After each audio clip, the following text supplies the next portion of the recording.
Call Yahweh Bashem Yahushai, Bashem Rakakwadash, double honors to the elders and apostles of Great Millstone of Ruel. I am not a member.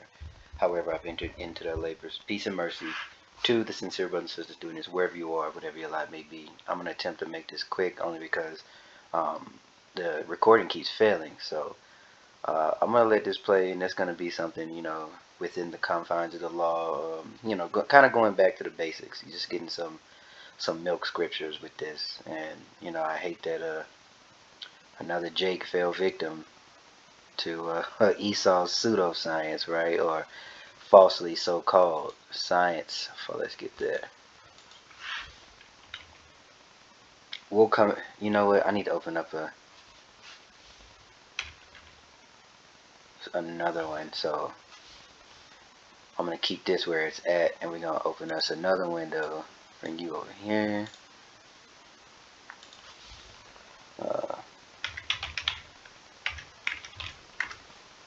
I know it's in Peter. Yeah, there we go. Okay.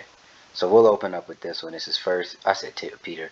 First Timothy, chapter 6, verse 20. And we're going to scroll up and get a little understanding with the instructions on those who minister. Okay, that's the header. And I want to... Do we want to grab some other things out of here? Let's see.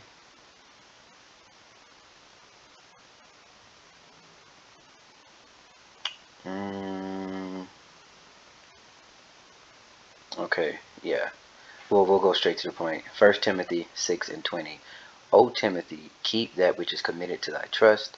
Avoid profane and vain babblings and oppositions, and this is where we want, of science, falsely so-called. And if you haven't been, we're going to go into that. Okay. So this is gnosis, or science, meaning to know, or I believe that would be gnosis. So let's see. Strong's G 1108. Gnosis. Gnosis. Okay.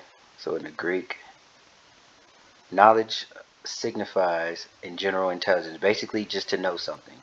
A science is if I drop something and it falls to the ground, gravity will pull it to the ground. That is to know. Most of the things that we have in our scholarly books, concerning physics and the different aspects of physics and the different aspects of so-called science, most of them are based off theory, like the theory of relativity, or there's a number of them. It's always some so-and-so, some Edomite's theory of XYZ. Okay. So, and then we'll come back to Deuteronomy 22 and 9. So let's hear. Oh, here we go. All right. Let's let this play. How long is it? God is shaking. 3 minutes and 47 seconds. We're not going to let the whole thing play, but we're going to get to the point. Because the more we continue to play God with science, I don't know if we're doing the right thing or the wrong thing. And this time it ended up. It is absolutely, without a shadow of a doubt, and emphatically the wrong thing. Because these devils have destroyed the earth, and they have destroyed your water, your food, if you can even call it food anymore, your air. Everything is defiled and destroyed. And at the end of the day, they want to they're the cause of the problem, and they want to solve it by their own means, completely ignoring the laws, statutes, and commandments that need to be implemented. But the Lord has created the perfect devil, right? This devil is the vessel fitted for dishonor, and we'll get that as well. I'll pull that up while this is playing. Ended up being the wrong thing. So Richard Slayman of Massachusetts, a 62-year-old man, received the kidney of a pig as a kidney transplant into his human body. And when I read more into this, they say that the pig was genetically modified. Was it even a real pig? There's a lot to the story. Let's talk about it. In Cambridge, Massachusetts, there's a place called eGenesis. eGenesis is where this operation was performed. That's funny. eGenesis. What's up with that symbol there? And Genesis, why does that symbol? I don't know. I can't put my finger on it, but I know it's got to be something. And E, Genesis. So E, I guess their new beginning. That's kind of, what it looked. I'm speaking as a man. I don't know if this is, but this kind of seems like E or Esau's Genesis or Esau's beginning. This is, they want to remake things in their image. They want to remake things how they want them to go, not the way the Lord said when He created man and when He created every beast after its kind. We need to go to that. I said I was gonna let it play, but nah, we gotta get a couple. So let me see. I believe we're in the first chapter, maybe the second. No, yeah. Let there be light in the night. So He created the sun and the moon. God said, "Let the waters bring forth abundantly." Okay, so Genesis 1 and 21, and God created great whales and every living creature that moveth, which the waters brought forth abundantly after their kind, and every winged fowl after his kind, and God saw that it was good. All right, so the Most High saw His creation was good, right? He gave the blueprint to Yahushua and those first fruits who are the elect today in this time, those first spirits. They went out, created, did what they're supposed to do, in complete order and in complete obedience according to the way Yahweh wanted it, and it was good. So let's see after there. Let's go to kind. Probably genus or what? Because I don't remember the breakdown. It's like kingdom. I don't know. It is basic elementary. Damn, I forget. Biology, I believe. I don't remember. But let's go to kind. And I will look at it. We'll get it just for edification because I can't remember the verbiage of what it's called. Dang, I just completely passed it up. His kind. There we go. So what does that read then?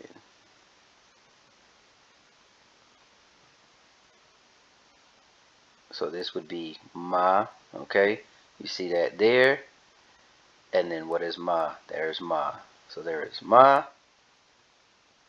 Oh, that is a. Oh, that's gonna be Yah. So where we got, and is the first name of the Lord and the first name of His Son. So here's Yah. So Ma, Yah, and I believe that is a Na, if I'm not mistaken, because it goes below. So Na will have two. It would be here if it was the beginning, and then here in the end, as you can see. So Ma, Yan, Mayan.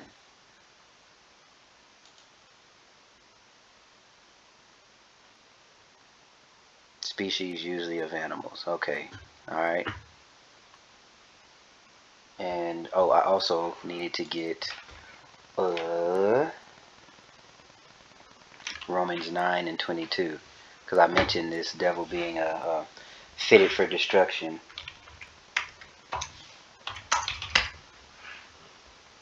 All right. What if God, willing to show His wrath and to make His power known, endured with much long suffering the vessels of wrath fitted to destruction? Ooh, you got one for honor and one for dishonor. All right. And He's the potter, and He made it. He got a vase that He likes, and He got a vase that He don't like. He got a vase that He made because He's finna send it crashing to the floor into pieces. Right.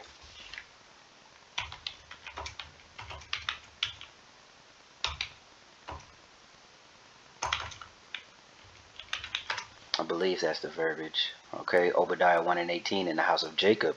All right, that is the Israelites, because it's Abraham, then Isaac, and then Jacob. And in Isaac shall thy seed be called, right? The promise. And Isaac had a son named Jacob. Jacob's name was changed to Israel, and Israel had 12 sons, 12 tribes, the progenitor of the 12 tribes. Okay, so the house of Jacob shall be a fire, and the house of the house of Joseph a flame. Now, when you see Jacob and Joseph, again, we're sticking to the basics. That is a reference, okay, or yeah, it's a reference to the northern and the southern kingdom. Because at first in Egypt you'll see Joseph, but later on you see Ephraim will be the head tribe of the northern kingdom. So when you see Jacob and when you see Judah and Israel, are like scriptures such as Judah and Israel were pressed together because the kingdom split after Solomon, went off. The kingdom split from the northern tribes and the southern tribe. The southern kingdom being Judah, Benjamin, and Levi, staying over here, or I'm sorry, staying on the east, east side across the pond, while the northern kingdom, the so-called Latino and natives, came over here to the Americas, some time ago. So that's when you see when you see two different names, Israel and Judah, Jacob and Ephraim, okay, or Jacob and Joseph. You see that as the southern kingdom and the northern kingdom. All right, so let's reread. And the house of Jacob shall be a fire, and the house of Joseph a flame, and the house of Esau, who is the so-called white man, for stubble. And they shall kindle in them and devour them, and there shall be any remnant of the house of Esau, for Yahweh has spoken it. And that is what we're well on our way to. All right. After he cleans the mess up that he made and is currently making. Okay.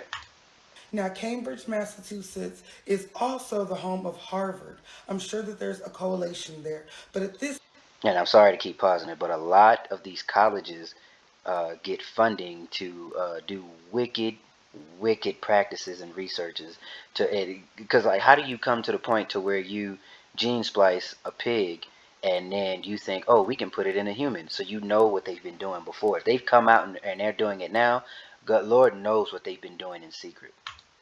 place, they work on genetic engineering. They do transplants, they do stem cell research, all sorts of stuff.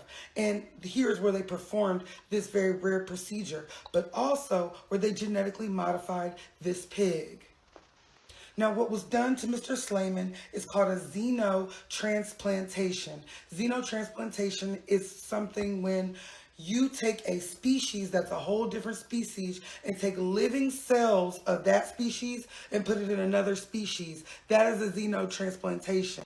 And I find it strange that they would choose, of all the animals they say that we're closely related to, they would take swine, let alone us not supposed to eat it, or we're not even supposed to, according to the law, it shouldn't even touch your plate. So imagine you eating out in these restaurants. They cook on the same grill. They cook all the meat on the same grill.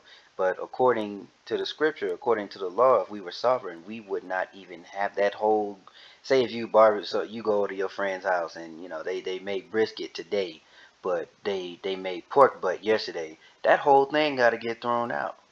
So, call Lord Yahweh Bashim Yahweh Shai for the mercy and the grace that has been extended to us through the sacrifice of Yahweh Shai. That grace period is what covers us. Otherwise, we'd be cooked, finished. And what did she say? A geno transplant? Let's get that. And put it in another species. That is a xenotransplantation. It can happen all different sorts of ways. Geno transplantation. So let's put a finger. We're gonna put our finger in that, and let's look up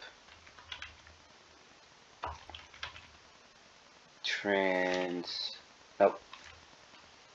Geno. I bet it's.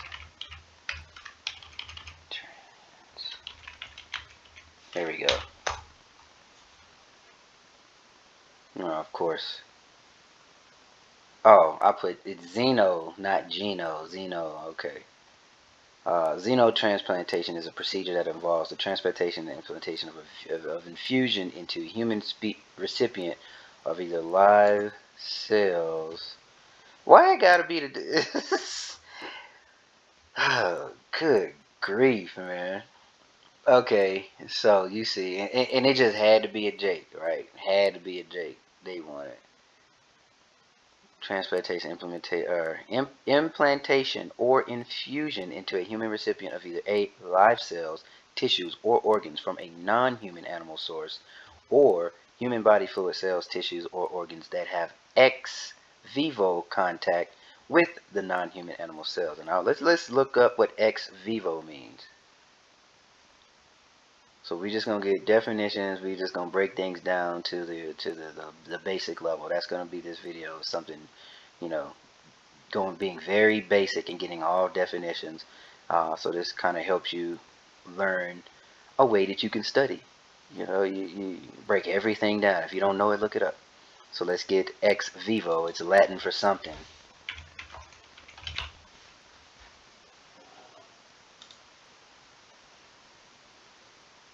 Cancer terms.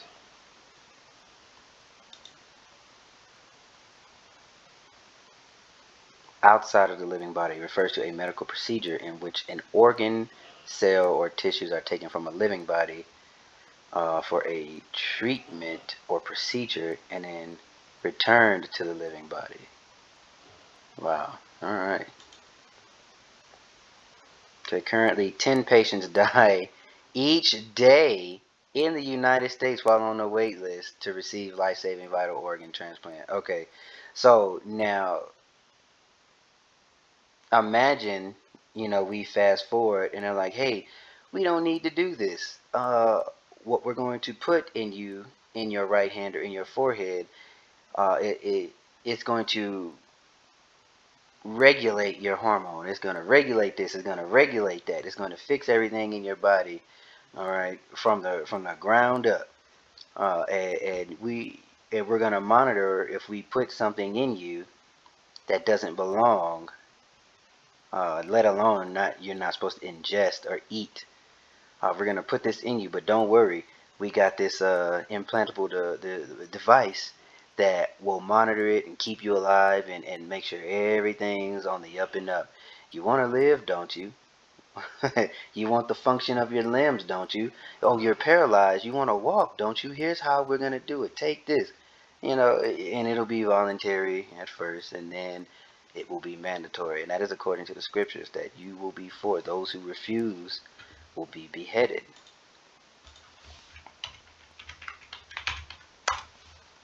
What am I referring to? All right.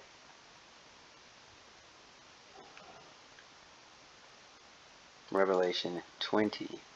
But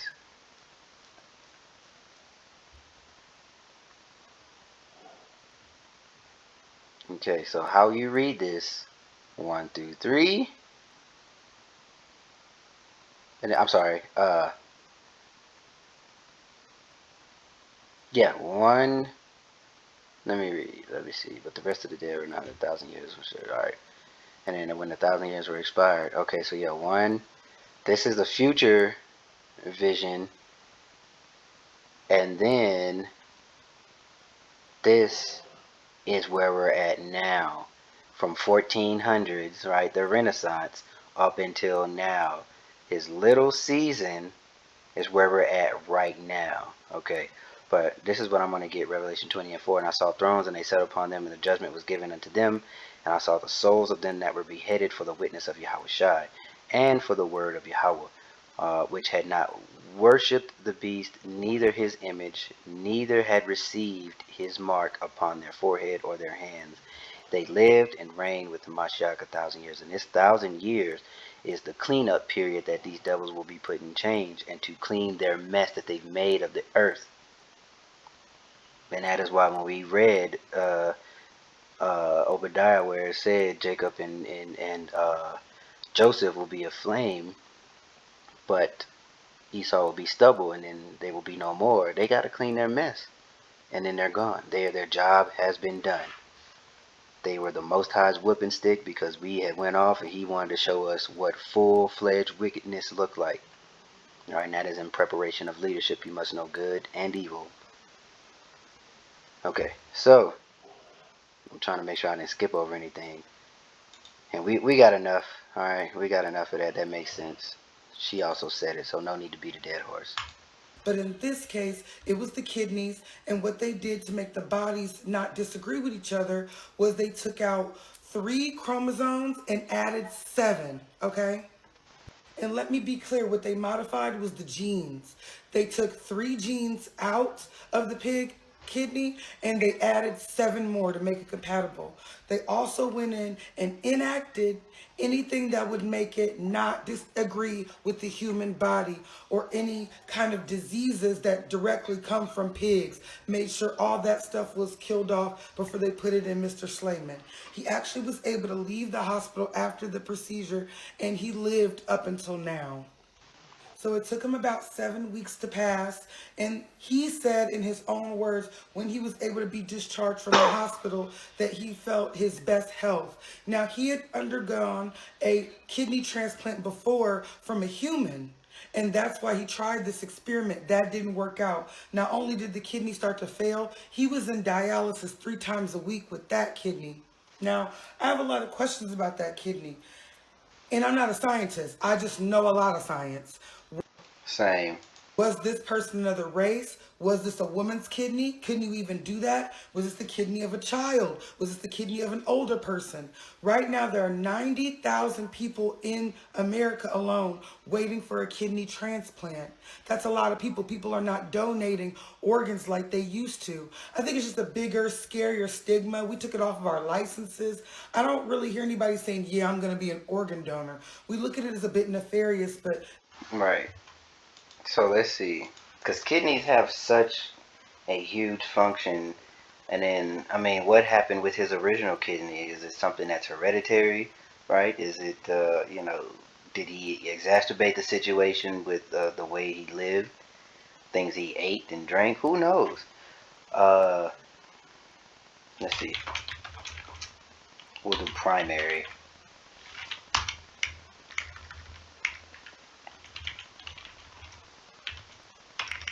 Primary functions of kidneys. Okay, the major job of the kidney is to remove waste from the blood and return the clean blood back to the body. Each minute, about 1 liter of blood, 1/5 of all blood pumped by the heart, enters the kidneys through the renal artery. Alright, so there is to remove waste. Now you put the kidney of a dry land cleaner, because you got the shrimp and the bottom feeders and things without fins and scales that clean the ocean, that clean the water. This is a dry land cleaner. The swine is a disgusting animal, but a necessary animal for the balance of the ecosystem, even on your farm, all right, if you have one. And they put that in this man. And he was the first ever, he was the first ever published. I'm willing to bet that, okay, allegedly. Let's see.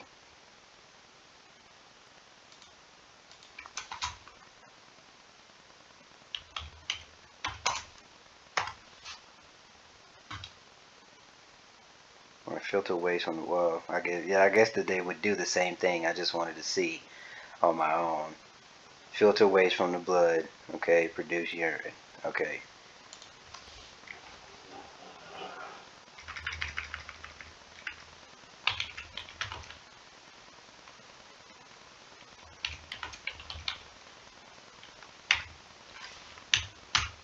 Let's see.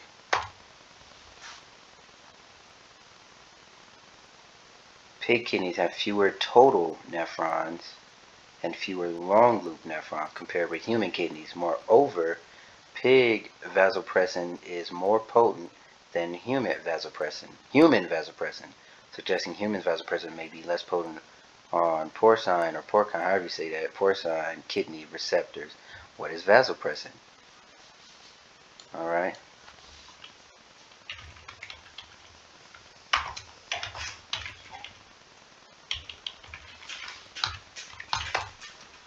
Vasopressin injection is used to control the frequent urination, increased thirst, and loss of water caused by, okay.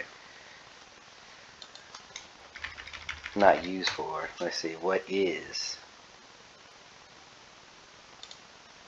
Vasopressin is an antidiuretic hormone, and arginine vasopressin synthesized hypothalamus. Central role in control of the body's osmotic balance, blood pressure regulation, sodium homeostasis, and kidney functions. Okay, so off the rip, like they're different. We didn't have to go into all that, but I just wanted to so we could see. Like, this is crazy.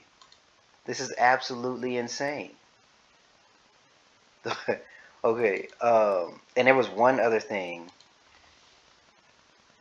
I don't even know how to word it.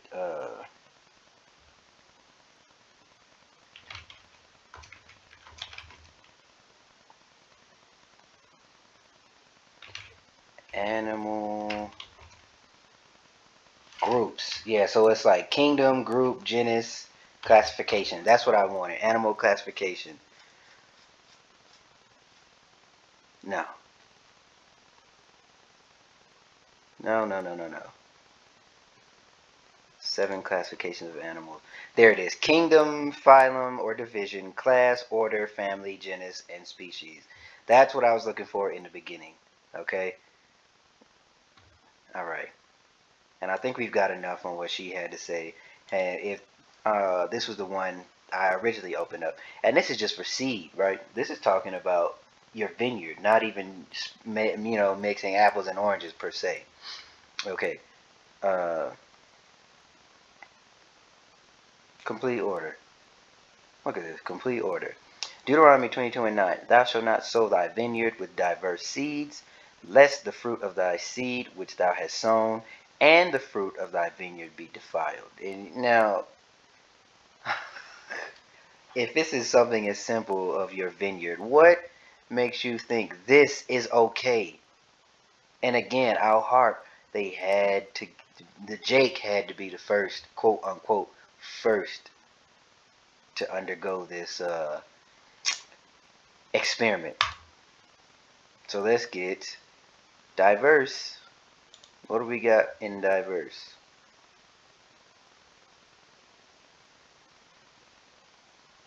Oh, that's defiled. Well, we can get defiled too. There we go. Diverse. 2 kinds mixture. Forbidden practice among cattle. Crossbreeding, seed sowing, and clothing garment material. Right. And that clothing and garment has to do with like vibrations, because polyester and cotton have different vibrations, and it has to do with keeping the body aligned and things of that nature. The things that we have been so dumbed down to not know, and this is how this devil stays up above the people. All right, knowledge truly is power. To know truly gives you the power over or control of knowledge gives you a power over the masses. And let's get defiled. I mean, and we know, but let's just, we're not going to be lazy. I'm just going to use this as an example of how you study, getting definitions, breaking things down to the very lowest common denominator, right? All right, to consecrate, sanctify, prepare, dedicate, to be allowed to be holy, be sanctified, be separate. Kadash, all right. Like Lashawan, Kadash, Quadash. Oh, did I get the right thing? Not be defiled, right? Yeah.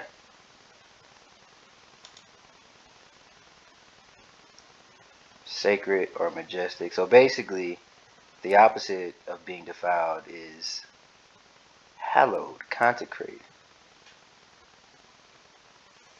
See, as we as a people were, according to Deuteronomy 7:6, we were supposed to be special people. All right. I believe we got enough. You see. And look, if the Lord ain't hasten the day, man, no flesh would be saved. This devil has to be saved from himself. Okay, so with that being said, continue to be repentant, continue to pray, and continue to seek Yahweh Bashim outside by way of learning the scriptures and applying what you've learned to your life, coming up under the true and proper vibration that is of the Lord, according to the truth, in sincerity and in truth in the scriptures, not according to Christianity. Okay, that is 2 different things. Christianity does not teach the Bible. Christianity uses the Bible to teach the tenets of Christianity, rooted in ancient Babylonian rites and Greek mythology. Okay, so with that being said, now I pray that you are edified. Shalom.